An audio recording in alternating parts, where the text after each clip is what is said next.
En ce temps-là, des prophètes descendirent de Jérusalem à Antioche. L'un d'eux, nommé Agabus, se leva et annonça par l'Esprit qu'il y aurait une grande famine sur toute la terre. Elle arriva. Elle arriva. Si vous faites cette lecture, c'est parce que il y a des choses qui peuvent arriver et qui vont arriver. Je ne suis pas un prophète, mais je sais, après les temps qu'on vit, que nous ne pouvons pas nous attendre à meilleur. Il va y avoir pire. En ce temps-là, il y avait des prophètes, et je voudrais que le Seigneur aussi nous amène des prophètes chez nous aussi. On a besoin des ministères qui nous annoncent ce qui va arriver. Et ce qui va arriver, frères et sœurs, ne croyez pas que le message est négatif, pas du tout. Nous savons comment tout se terminera un jour. C'est que le Seigneur va régner. Et il n'y a rien qui pourra arrêter ce qu'il a décidé de faire. Maintenant, on n'est pas destiné toujours à être dans les meilleurs. C'est un choix qu'on doit faire chaque jour. Il va se passer des choses terribles aujourd'hui. Le prophète est venu en prophétiser. Si peut-être ce serait à notre temps, on aurait dit une famine va arriver. On pourrait peut-être décider, en disant voilà, puisqu'il va arriver certaines choses que la Bible nous annonce, on va prier. On va demander à Dieu d'arrêter ça, de faire quelque chose, quoi. Les disciples ont compris que ce n'était pas ça qu'il fallait faire. C'était prophétisé, c'était annoncé, il n'y avait rien qui pouvait l'arrêter. Je ne dis pas là qu'il n'y a rien qui pourra arrêter ce qui va arriver non plus. Donc qu'est-ce qu'il faut faire? Eh bien, parfois, il ne faut pas prier pour les choses qui s'arrêtent, mais pour se préparer pour les choses qui vont arriver. Sinon, nous avons été surpris. Et nous savons que devant nous, il n'y a pas des jours meilleurs, vous le savez aussi. Les choses se sont précipitées en ce temps-là. L'Église vivait tranquillement, il y avait un réveil. Les gens prêchaient, des conversions, ça allait bien, tout allait bien, tout était normal, tout était légal. Tout était en train de naviguer normalement. Tout d'un coup, un prophète arrive. Il dit il va y avoir une famine. C'est énorme, une famine.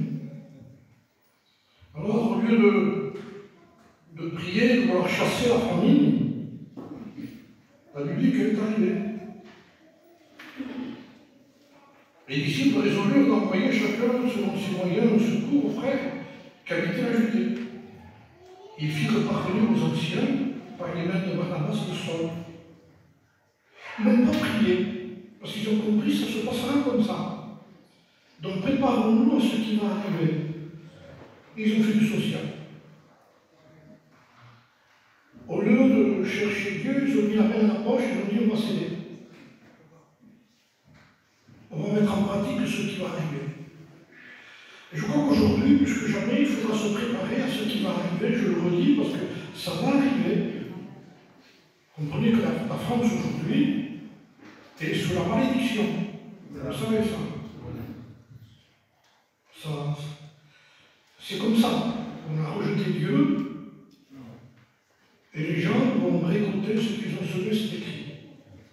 Et notre pays va souffrir aussi. Et nous habitons dans ce pays.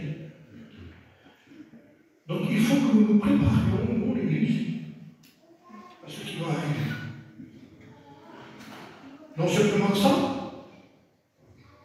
c'est que vers le même temps, le roi Hérode se mit à maltraiter quelques membres de l'Église. Persécution. Famille. Tout d'un coup. Tout allait bien. Et tout d'un coup, famille, plus on maltraite l'Église, c'est-à-dire on persécute les chrétiens carrément. La persécution que nous avons aujourd'hui, on n'est pas une persécution. On ne passe pas des mauvais moments parfois, mais ce n'est pas une persécution. Notre persécution vient de notre façon d'agir plutôt. Mais là, c'était des chrétiens qui étaient fidèles, qui étaient persécutés. Et même, la Bible dira, mourir par une épée, Jacques, frère de Jean, ont tué un des principaux. Alors, le premier signe d'arriver, tout à coup, on était tranquille, on allait à nos réunions, on chantait le cantique, on préparait nos réunions. Tout d'un coup, qu'est-ce qui se passe? Eh bien, c'est quelque chose qui peut nous arriver aussi. Il peut se passer une persécution. Mis en mort déjà, à ce niveau. Ça ne peut pas exister. En fait, vous croyez que l'Église n'est pas de ce que l'on vit en France, il y a des gens aujourd'hui qui sont en prison, vous le savez ça. Vous savez que nous avons des frères qui souffrent, qui ne peuvent pas se réunir. Une réunion de prière, ça leur coûte très cher, c'est très cher une réunion de prière pour eux. Mais ils y vont quand même. Ça peut leur coûter la prison, la persécution. Vous savez qu'à un endroit, on est en train de brûler de plus en plus les églises. On les brûle. Persécution, tribulation. Mais vous allez dire, mais qu'est-ce qui est en train de nous annoncer ici de ce qui peut arriver? Le problème qu'on a, nous, c'est que on doit se remettre en question pour savoir si nous sommes prêts à ça. Et ce qu'il faudra revoir dans tout ça, c'est le fondement de ce que nous vivons. Voilà. Vous savez que le Seigneur dit que ce n'est pas ceux qui diront Seigneur, Seigneur, qui seront sauvés. Et il va donner l'exemple que je vous montrerai, qui est celui dont le mot Seigneur a son importance. C'est celui qui creuse avant, qui creuse, qui bâtit, qui touche le roc, qui bâtit sa maison sur le roc. Ça voudrait que tout ça, c'est pas important aujourd'hui. Pas important pour le moment. Pas important pour celui qui se consacre, pour celui qui ne se consacre pas, pour qui ne se consacre pas. Vous avez des gens qui viennent à la réunion chez nous. Il y a des années qui viennent. Je ne sais même pas quelle est leur vie de prière personnelle. Peut-être qu'ils n'en ont même pas. Oui, c'est vrai. Peut-être certains chez nous n'ouvrent jamais la Bible. Sauf quand ils viennent à la réunion, sur un message. Ils se sont mélangés au milieu du peuple avec d'autres. Mais après, viendra le texte qu'ils n'étaient pas nous, n'étaient pas des nôtres. Parce qu'il faut que chacun prenne ses responsabilités, frères et sœurs. Alors la maison a été bâtie sur le roc, l'autre sur le sable. Et pareil, même la maison est toujours la même. La hauteur, tout est pareil. Tout est pareil, il n'y a rien qui change. Sauf. Le texte dit, arrivera le moment donné, il dit où le vent s'est levé. La pluie est tombée. Et les torrents sont venus. Elles se sont jetées contre la maison, contre la vie de la personne. Contre de celui qui était toujours dans l'église. Parce que seul le vent, seule la pluie et seul le torrent permettra de savoir ce qu'il y a dessous. Tant qu'il n'arrive rien, on ne sait rien. Alors, on se dit, mais Seigneur, est-ce que vous ne pouvez pas éviter ça? Il dit non, on ne peut pas éviter ça. On ne peut pas éviter la fournaise, dira Pierre. La fournaise qui s'est vue au milieu de nous. Inévitable. Ne vous attendez pas que ça va être toujours comme ça, une tranquillité, on va plonger, on sort de la réunion, on va à la cafétéria, pas de problème. Mais ça ne sera pas toujours comme ça. Peut-être au local, on va la chercher un jour. Peut-être ce local, on y tient, au moins. Vous avez des stars, vous avez ici, moi je suis ici, moi je suis d'ailleurs. Peut-être ça va se faire même, ça va de nulle part. Et c'est là le moment où il arrivera, il faudra dire, moi je suis le Christ. Amen. Amen. Mais ça vous parler tant que nous sommes rassurés par ce plan autour de nous. Je suis mon local, mon église, je suis mon endroit, pas de problème. Il va arriver un moment donné où on n'a plus d'endroit. Alors qu'est-ce qu'on va devenir? Mais pour le pire, de toute façon, moi j'y crois à ce qui va arriver ici. C'est sûr que je ne le prêcherai pas. Ne croyez pas que ça va être plus mal, je vous promets que ça ne va pas être plus mal. Ne vous en faites pas. Vous savez, l'Église primitive, lorsqu'elle a été choisie, vous serez mes témoins, il est à Jérusalem, en Samarie, dans la Judée, dans le monde entier. Mais c'était installé à Jérusalem. Tout le monde est tranquille à Jérusalem. Persécution. C'était permis à Philippe de partir en Samarie, d'autre partir d'autre part, et en partant, qu'est-ce qu'il arrive? Des réveils. Là où ils vont, ils prêchent. Là où ils vont, au lieu d'aller travailler, de gagner beaucoup d'argent dans certains endroits, ils vont prêcher. Il n'y a que la persécution qui fait ça. Sinon, on part pour nous, on ne part pas pour Christ. Moi, je vous parle de ce qui va arriver. La vraie Église, c'est celle-là, actes des apôtres. Le christianisme, c'est l'évangile de Matthieu, l'évangile de Marc, l'évangile de Luc, l'évangile de Jean. Là, on connaît toute la connaissance de Christ, ce qui est le Christ lui-même pour nous. Le Sauveur, le Seigneur, le Maître, le crucifié, le ressuscité. C'est Christ, Christ, Christ. Jésus-Christ, le Sauveur, notre Sauveur. Mais après les quatre évangiles, il y a le mot acte des apôtres. On rentre dans les actes. C'est normal qu'après les quatre évangiles, il faut rentrer dans les actes. On ne peut pas toujours rester dans les quatre évangiles, ça y est, on y est, nous. On ne va pas sortir de la Bible, mais je le sais, ça. Mais en réalité, c'est un processus. Après les évangiles, il y a les actes. Quels actes? Actes des apôtres, ça veut dire la vie des chrétiens. Et c'est bien dit comme ça, de toute façon. C'est pas écrit parole des apôtres ou des apôtres. Pensée des apôtres, non, actes des apôtres. Ça s'appelle actes des apôtres, action des apôtres, vie des apôtres. Amen. Voilà pourquoi c'est bon les actes des apôtres. Parce qu'on appelle des actes. Tant qu'il n'y a pas d'actes. Mais qu'est-ce qu'on va faire après les évangiles, nous alors? On va toujours rester assis.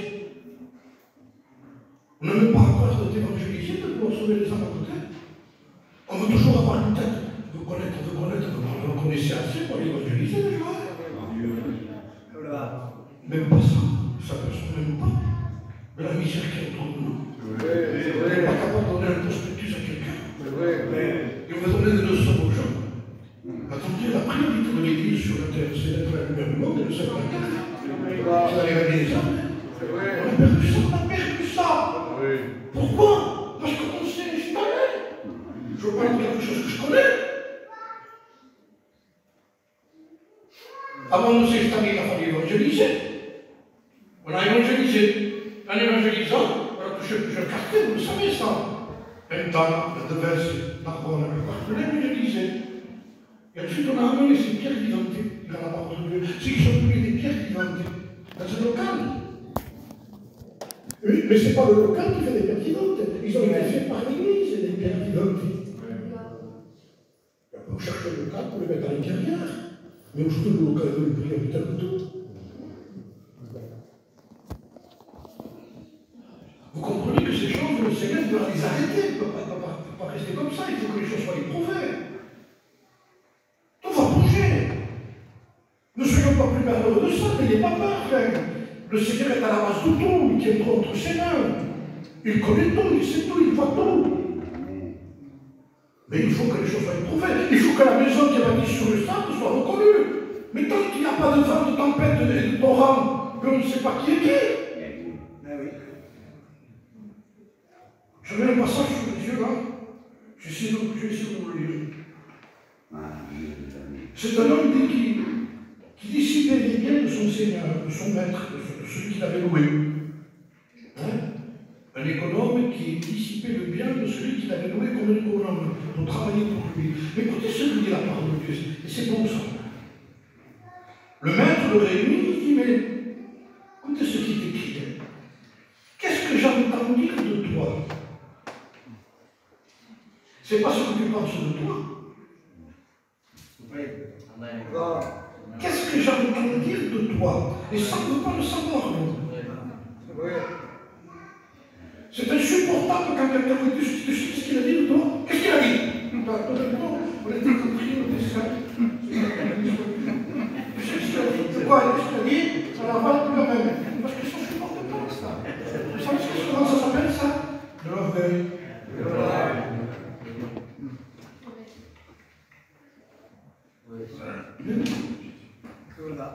Qu'est-ce que j'entends dire de toi? Rends compte de ton administration, de la façon que tu administres les choses. Car tu ne pourras plus administrer les biens. Je te sors de ce que tu es. Pas moi, c'est le maître. Donc ça veut dire que tôt ou tard, nous allons rendre des comptes à Dieu. Amen. Est-ce que ce ne serait pas mieux de le faire maintenant? Vous et moi, moi et vous. Amen. Est-ce que ce ne serait pas mieux? Ce matin, j'avais un message, j'ai prêché à l'église de Saint-Nom. Je n'ai pas touché tout ça, mais j'ai touché un mot que j'ai écrit sur ce papier. Voilà, ça c'est le papier où j'ai écrit ce mot. Nous devons revoir les fondations. Amen. Mes frères, arrêtons de regarder les fenêtres, parce qu'aujourd'hui, pour être un chrétien, on donne un coup de rouleau sur la maison, sur les volets. Il faudrait un petit coup, c'est pas là, il faudrait un coup pour force jusqu'à dessous. C'est dans mon église, dans le monde, frères et sœurs. Il va y avoir des effondrements totaux. Comprenez qu'on ne pourra pas tenir. Si déjà je ne tiens pas par une petite toux, je suis persécuté. Non. Ah non, s'il vous plaît. Non, il va se passer des choses qui vont permettre de voir ce qu'il y a dessous. Est-ce que vous n'en pensez pas qu'il vaudrait mieux le voir mieux de nous? Vous savez que le Seigneur a donné des ministères pour que les choses soient vues.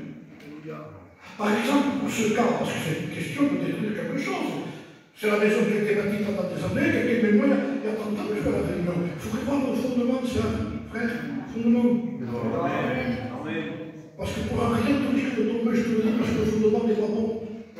Tu as bâti avec quoi dessous? Qu'est-ce que tu as mis dessous? Mais on dirait que le dessous, ça compte pas, ça compte le dessus, mais c'est pas comme ça. La Nouvelle Jérusalem, vous avez remarqué que la Nouvelle Jérusalem dit que le fondement c'était des perles précieuses. Vous mettez des perles précieuses dans un fondement? Vous mettez du béton, des barres de fer. Ça n'a aucune valeur, c'est le moins cher qu'il puisse avoir. Mais pour Dieu, c'est le plus cher, c'est pas ce qui est vu, c'est ce qui est caché. Et il démontre par là que les pierres précieuses sont pour ce qui est caché, personne ne sait. Les perles précieuses, c'est pour Dieu. La vie chrétienne, c'est pour Dieu. Prêcher, c'est pour Dieu. Les candidats au ministère, c'est pour Dieu. Je dois arrêter d'être candidat, rester fidèle. Amen. Alors, j'ai écrit ça. Comment revoir le fondement? Eh bien, il a fait la lecture de la Sainte Seine.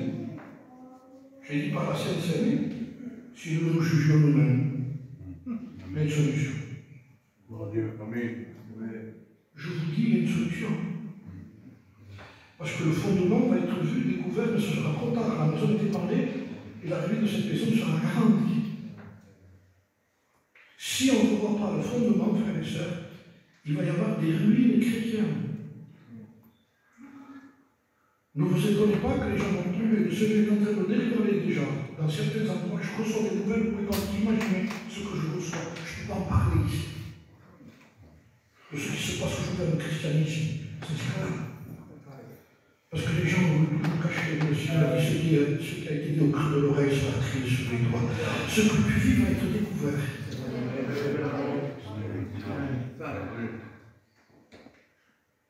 Alors ici, il n'y a pas d'apparence, vous comprenez bien, je ne parle pas ici, c'est très important, je suis devant Dieu, nous sommes devant Dieu. Et chacun de nous sera devant Dieu. Et moi-même, puisque je suis à une hauteur plus haute que vous par rapport à l'estrade, je serai d'autant plus devant Dieu que les autres. Est-ce qu'on est là pour se juger? Pas du tout, pour mettre en évidence ce qui est vrai. Je suis comme vous. Mais je sais que tôt ou tard, nous allons nous rencontrer devant Dieu. Il y a des gens qui n'ont jamais été connus de Dieu. Et pourtant, quand ils se présentent, Seigneur, ouvre-nous, mais je ne vous ai jamais connu. Alors, qui sont ces gens-là? Qui n'ont jamais été connus qu'il y a la réunion pendant des années que Dieu ne les connaît pas. Mais ce sont des gens qui se sont servis de Dieu, et donc Dieu ne n'a plus jamais se servir d'eux. Et ce n'est pas parce qu'on utilise Dieu que nous sommes serviteurs de Dieu, et ce n'est pas parce qu'on utilise Dieu qu'on sert Dieu. Non. On se sert de Dieu, mais il n'a aucune occasion de pouvoir se servir de nous. Parce que le vrai service, C'est le témoignage. Qu'est-ce que j'entends dire dedans? Et la seule, le fondement qui va être ébranlé, qui va être découvert, va démontrer que la maison était bâtie sur le sable, qu'il n'y a pas rien. Moi, je pensais que tu te trompais. Tu te trompais. Et moi, je ne peux pas laisser l'église se tromper, je ne peux pas laisser les frères tromper. Mon Dieu, je ne peux pas laisser, c'est mon église, c'est pas possible de dire bon ça. Amen. Ce n'est pas les vôtres, ce n'est pas les nôtres, ce n'est pas les miens. C'est les brebis du berger. Amen. Et ce sont ces brebis avec lui. Il les aime. Il en pleure. Il les veut. S'il y en a une qui part, il la cherche. Il part la nuit, il va la chercher. C'est le berger. Amen. Il aime les brebis. Moi, je présente un pasteur qui aime beaucoup le monde, beaucoup de gens. Ce n'est pas les gens que nous cherchons. Une brebis. On est. Il a cherché, il a fait avec joie sur ses épaules, avec joie. La joie du berger. C'est quand il sent la brebis là. Je vais essayer. Après tout ça, après, tout ce que je peux faire ici, ça n'a rien. Ça veut dire que le Seigneur veut démontrer ce qu'il y a dessous. Ça va arriver. Ça va arriver. Déjà, les vents commencent à se lever. Ça se sent déjà. Même si je ne le crois pas, vous avez remarqué qu'il y a des vents, je le disais l'autre jour, vous avez des ouragans qui sont des catégories 1, 2, 3, 4, 5. 5, ça n'existait pas. Maintenant que ça existe, ce sont des vents qui vont à 320 km/h. Il n'y a rien qui tient. Donc les gens qui bâtissaient selon le vent qu'il y avait. Maintenant, ils ont compris que le vent, ils ne pourront pas l'arrêter. Donc qu'est-ce qu'il faut qu'ils fassent, les gens? C'est pour ça que vous voyez des gens que pendant que la mer est calme, mais comme la météo annonce l'ouragan qui arrive, ils sont en train d'arranger les fenêtres, de fermer les fenêtres avec des marteaux, avec des planches. Ils préparent il n'y a rien qui arrive. Si ça arrive, ça arrive. Donc ils ont compris que le vent, ils ne pourront pas l'arrêter. Mais il faut qu'ils se préparent pour le vent. Amen. Amen. Amen. Amen. Vous voyez la structure, frère. Amen. Et ça ne peut pas se faire pendant le vent, même parce que les planches sont encore le calme. Ça se fait maintenant qu'il y a un peu de calme. Ça se fait maintenant pendant que nous avons un moment de calme. Je crois qu'il y a un moment de calme. Je crois que nous vivons un moment de calme. Mais on sent déjà que de loin, il y a quelque chose de noir qui se profile.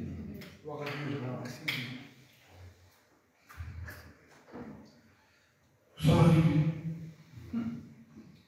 J'ai la solution ici, parce que je ne peux pas vous prêcher sans solution, je réponds à mon pasteur. C'est ce qu'a dit un homme un jour. Mais ça n'a rien à voir avec nous. Mais c'était le fils prodigue.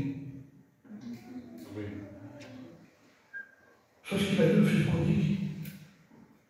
Je me lèverai. Écoutez ce texte, moi je crois qu'il est d'actualité, ce texte. Je l'ai cité ce matin, je le cite aussi, je sens qu'il y a l'approbation dans le texte. Pas moi, je ne fais pas qu'à moi. Je me lèverai. J'irai vers mon Père. Et je lui dirai. Je vous savez la portée que ça, ce texte. Ça veut dire, il y a une solution. Il y a une solution.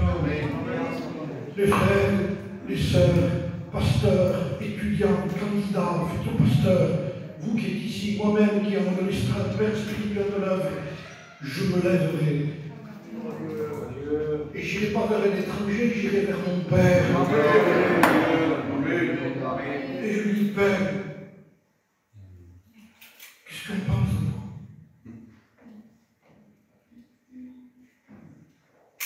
Qu'est-ce que j'entends dire de toi? Qu'est-ce que tu en penses, toi, avant que la renommée soit trop tard? Vous comprenez bien, frères et sœurs, je parle à des chrétiens, qu'il ne peut pas exister un vrai christianisme sans dire et sans prier.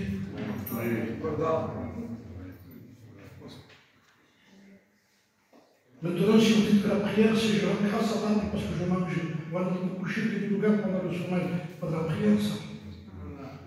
Pas de prier, parler avec Dieu. augmenter le moment.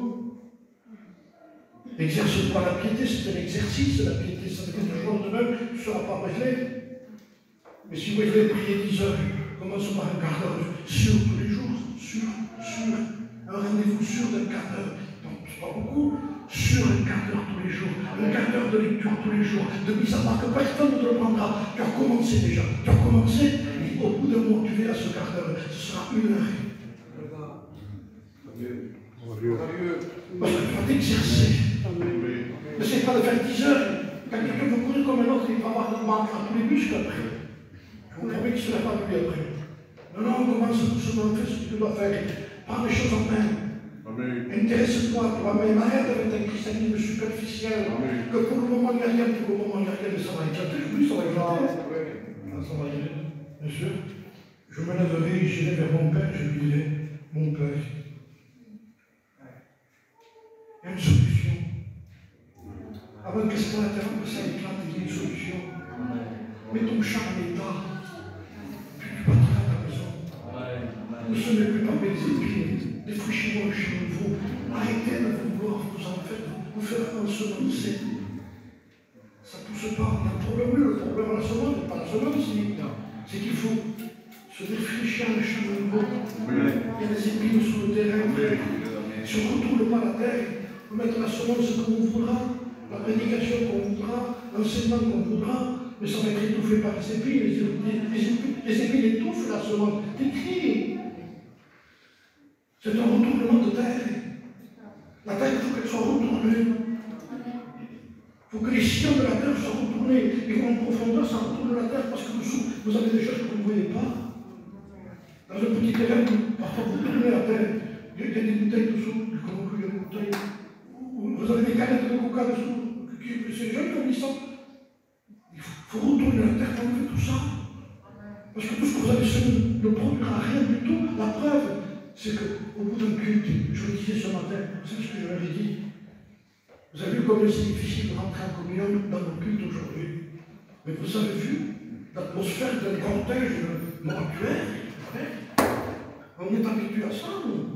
Il faut parfois chanter parce que sinon, après la communion, chantons une cantique parce que ça ne prie plus. Ça ne prie plus. On trouve naturel. Mais c'est là qu'il faudrait être réveillé. Comment ça fait que ça ne prie plus? Parce qu'il y a un problème. Mais oui. Mais oui. Je ne veux pas rentrer dans le statut des choses, mais les frères ont commencé à me voir, vous savez comment ça marche. Une réunion, c'était une réunion de prière. Un jeune, c'était un jeune. On rentrait à 10 h, on sortait à 5 h de l'après-midi. Et si quelqu'un n'avait pas entendu, on prenait le train pour venir, quels aiment, quel amour, ils aimaient prier, ils aimaient la prière. Ils savaient que la bénédiction de l'âme, c'était prier parce que pour leur propre fondement, vous avez des chrétiens qui a 35 ans qu'elles sont là. Maintenant, les nouveaux, je ne sais pas combien de temps ils vont durer. Je ne sais pas. Si vous n'avez pas une vie avec Dieu, je peux vous prophétiser aussi. Vous ne tiendrez pas. Même si vous êtes dans l'église, ça finit. Et ce n'est pas parce qu'on est dans un local qu'on est à l'abri. Oui, quelqu'un dit l'endroit le plus tranquille pour être perdu, c'est le local. Mais je m'en réunion. C'est ta réunion, c'est tout la scène. On a besoin de réunions de Dieu. Les frères, c'est un appel que je fais ici avec vous. Je voudrais un appel solennel. Au nom du Seigneur, vous et moi,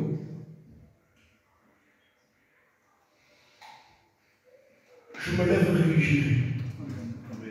C'est une décision qui est personnelle. Vous avez remarqué, je veux le souligner, ça, je voudrais le souligner encore ici ce soir, qu'il s'est levé. Parce qu'au lieu d'aller rentrer chez les autres, en disant je me trouve dans cette situation à cause de, là toujours n'a pas aidé. À partir du moment où il est rentré à lui-même, il a compris que c'était que le problème. Et quand on rentre en soi-même, c'est qu'on comprend que ce n'est pas les autres que c'est. Et à partir de ce moment-là, quand on rentre en soi-même, vient cette idée, je peux me lever, je peux aller vers mon Père, parce que là j'ai fait ce qu'il fallait faire, je suis en train de me repentir réellement. d'accuser les autres en ce qui nous concerne nous-mêmes. Il n'y aura personne à côté pour justifier ce que tu es. Nous serons seuls. Ni l'épouse, ni l'époux ne pourront sauver l'un et l'autre. De deux, un sera pris. Et l'autre laissé. C'est important. Les frères, c'est important. C'est important parce que c'est selon ce que nous avons bâti, de la façon que nous avons bâti, que nous pouvons rassurer nos cœurs dans l'état de la fin. Parce que ça va se lever. Et quand ça se lève, tout est déraciné. Il ne reste plus rien. La vie de la personne est écrasée. La vie de la personne. J'ai vu l'autre jour à Perpignan, quand il y avait la mission avec le chapiteau, je lui ai passé le moment dehors, et j'ai vu quelqu'un, un jeune qui me connaissait avant, et qui avant était prédicateur. Je voulais me trouver, mais je savais qu'est-ce qu'il était devenu. C'était devenu un drogué. Prédicateur. Il est tombé. Du loc. Il me parlait. Et je le regardais. J'ai dit, qu'est-ce qu'il peut faire le diable avec quelqu'un s'il ne fait pas attention à lui-même? Qu'est-ce que vous croyez qu'on fait de moi? Parce qu'on chante quand on critique les gens. Si vous faites que ça, ne changez plus. Je vous exhorte au nom du Seigneur. Ne vous cachez pas derrière une critique sans vous tromper. C'est la fausse sécurité.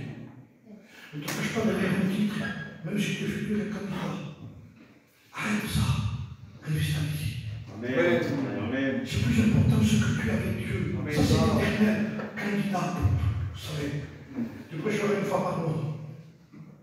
Mais si tu travailles pour le Seigneur, tu travailleras tous les jours pour Dieu. Amen. Au mieux que tu travailles pour Dieu, sauf les savoirs et les autres évangélisations. Parce que de vous, tu n'as pas le droit, sinon tu prêcheras à chez toi. On ne te dira rien. C'est le but de l'œuvre. Mais qu'est-ce que tu es en train de construire aujourd'hui?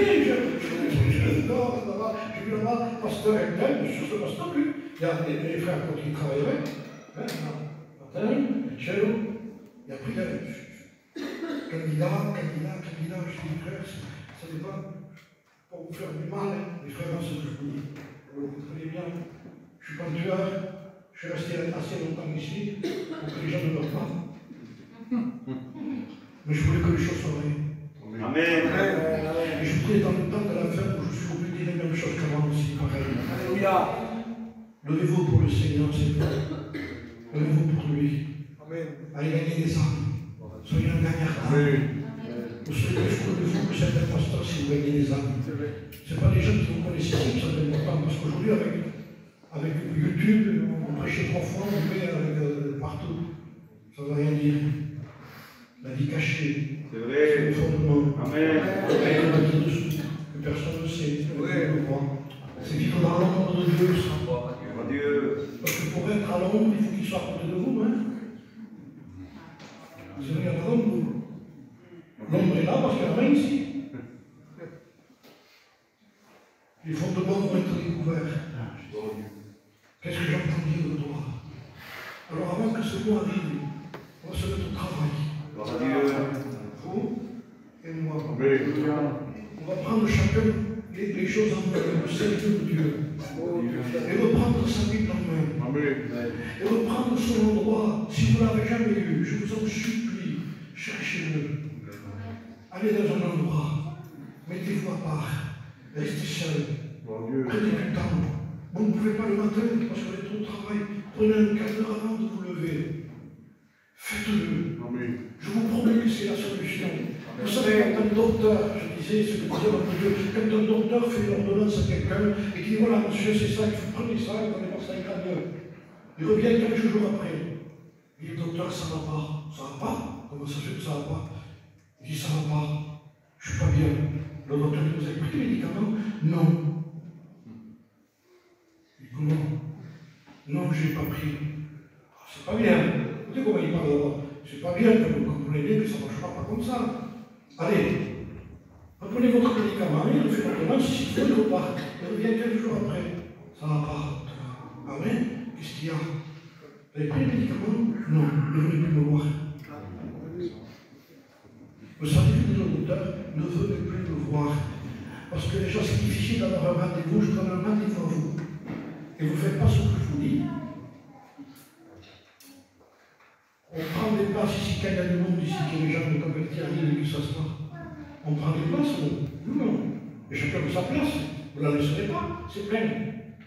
Le samedi, maintenant, le côté. Depuis combien de temps tu es assis ici, depuis aucune vie avec toi? Et tu prends la place de quelqu'un qui pourrait s'asseoir pour se convertir dans la réunion. Vous y avez pensé à ça? Je veux que tu restes moi, mais à condition, c'est que je porte du fruit. Sinon, qu'on peut le dire. C'est pas moi qui dis ça. C'est le maître Verline.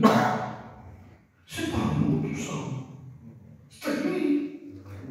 Je peux l'interpréter. Si moi je suis l'homme le plus gentil de la terre, le plus cruel. Parce que c'est ça qu'on parle aujourd'hui. On parle de la grâce. Si vous savez comment ils l'ont entendu. Ils ont fait je ne sais pas quoi. Ça n'a rien à voir avec celle-là. La grâce de souffrir. Vous la connaissez celle-là? La grâce de pouvoir avoir communion avec lui. Vous la connaissez celle-là? Non, on ne veut pas connaître ces choses-là. Alors le Seigneur nous exhorte, écoutez.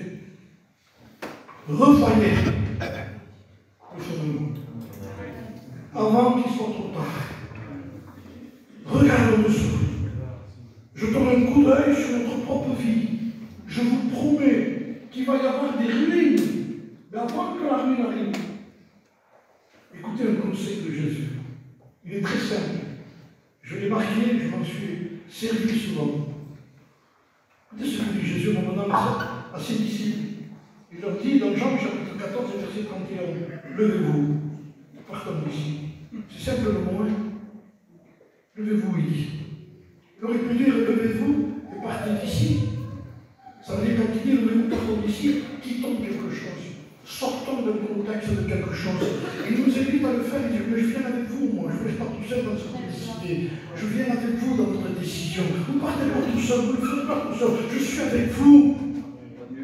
Quand la femme a perdu la trappe, c'est la femme qui a perdu la trappe dans la maison. C'est le perdu dans la maison, ça. La brebis perdue, la trappe perdue, le fils perdu. Mais la trappe, elle l'a perdue chez elle, dans la maison. Vous savez ce qu'il fait? Il a eu une lampe. Quand elle a vu qu'elle a perdu, elle a eu une lampe. Ça veut dire qu'elle reprend la Bible en main. Elle dit, j'ai perdu quelque chose, il faut que je retrouve avec moi, en parlant comme ça, par la Bible. Et tu retrouveras ce que tu as perdu. À partir du moment où on prend la Bible en main, la lampe, ou le chandelier, je dirais presque, la lampe qui éclaire, parce qu'elle veut retrouver ce qu'elle a perdu, c'est par terre qu'elle a perdu. Il y a de la poussière peut-être. Elle balaie la maison aussi, hein. Mais j'ai aimé ça. C'est que quand elle s'est baissée, pour moi c'est comme ça, quand elle s'est baissée, elle a pris aussi la lampe pour se baisser. Amen. Ça veut dire la retrouver ensemble. Je t'aiderai à retrouver ce que tu as perdu.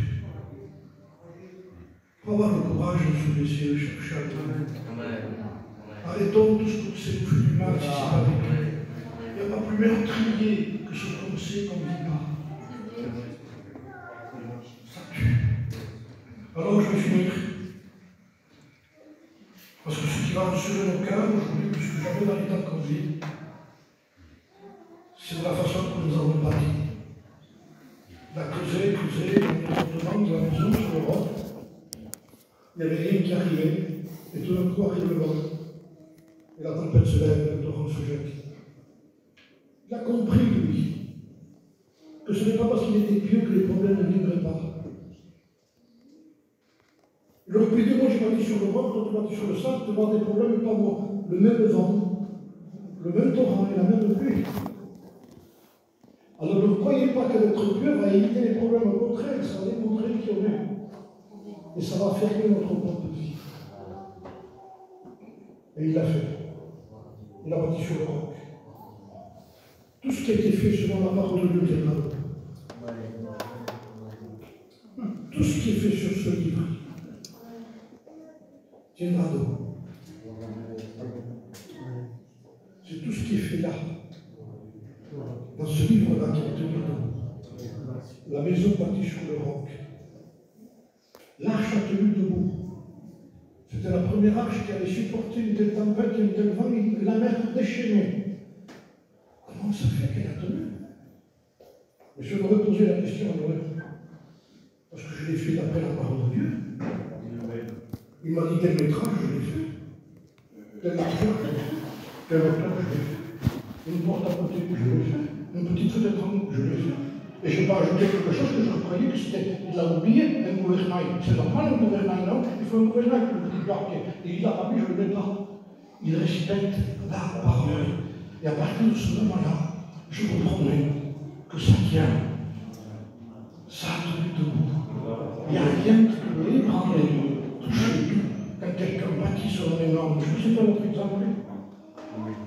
Cette femme qui est à Jéricho, qui a accepté les espions qui venaient d'Israël, qui les a reçus à la maison.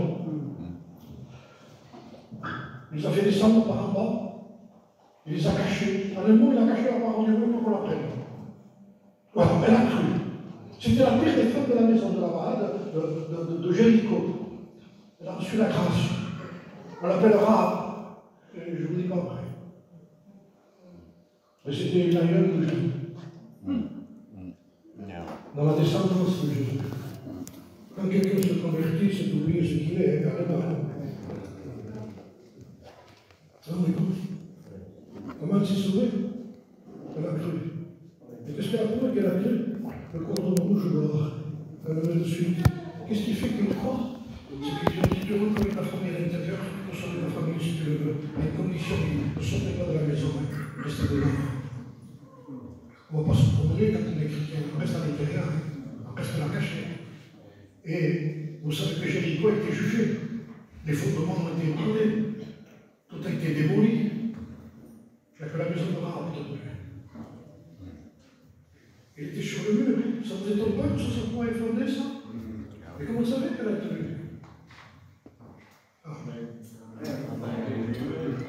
Et puis, révisons nos vies. C'est plus important ce que nous avons fait après que pendant ce qu'on fait ici. La vraie réunion, c'est pas pendant la réunion, c'est après la réunion. Après la réunion, on prend la télévision pour nous armer. Vous savez pas? Cherchez Dieu. Passez du temps avec Dieu. Prenez un rendez-vous demain déjà. Demain, Seigneur, je passe mon moment avec toi. Vous vous rendez compte que le chrétien ne prie plus, ne dit plus, le chrétien, ça n'existe pas, je vous promets. Et là, je le certifie, que quelqu'un qui se dit chrétien, qui ne prie jamais. Je parle de prier, de chercher Dieu, d'être avec lui, de parler avec lui, qui le fait pas ça, de temps en temps, quand il y pense, et qui lit jamais sa Bible. Mais ce que je pense, cette personne, je ne suis pas chrétien. Allez, vous le savoir maintenant, non? Je le savoir maintenant. Comment ça se fait de toute façon? Les gens sauront ce qu'on est. Par quoi? Par ce qu'on lit. Dis-moi ce que tu lis, tu ridicules. Oh Jésus, Jésus. Le livre une bibliothèque là-bas. Tu ne peux pas prendre la 80 €. Il y en a un euro. Même pas. À 5. Lisez là. Tous les jours. Lisez tous les jours. Comment on peut se passer de livre-là? Comment on peut être chrétien sans ça? Je ne sais pas. C'est la magie. La réalité, c'est ça. Revenons au fondement. Je me lèverai. C'est la peine de la faire ça. Et j'irai vers mon Père. Et je lui dirai. À partir du moment où il se lève et il pense que ça, que Dieu a dit, ça va gêner ce qu'il a dit. Dans la porcherie où il était avec le péché là-bas, il avait déjà ressenti l'odeur du pain de la maison du Père. Il sentait l'odeur de la boulangerie de la maison du Père. C'est bon ce qu'il disait, c'est pas grave. Ça veut dire que l'odeur n'a rien. Et ça sent le pain déjà. À partir du moment où je me remets en question assis là, et que vous prenez des décisions, je vous promets que c'est vrai ce que je vous dis. Vous allez ressentir le pain. Je sens le pain déjà. Wow, mon Dieu. Je sens le pain. Alors arrêtons tout ce qui peut être dit, tout ce que vous voulez. Revenons au fond de nos chants. Et que Dieu soit béni. Amen. Je vais faire prier, après on va finir. On parlera de Dieu ce matin. Je m'a demandé de venir le faire ici. Ils ont voulu que je vienne.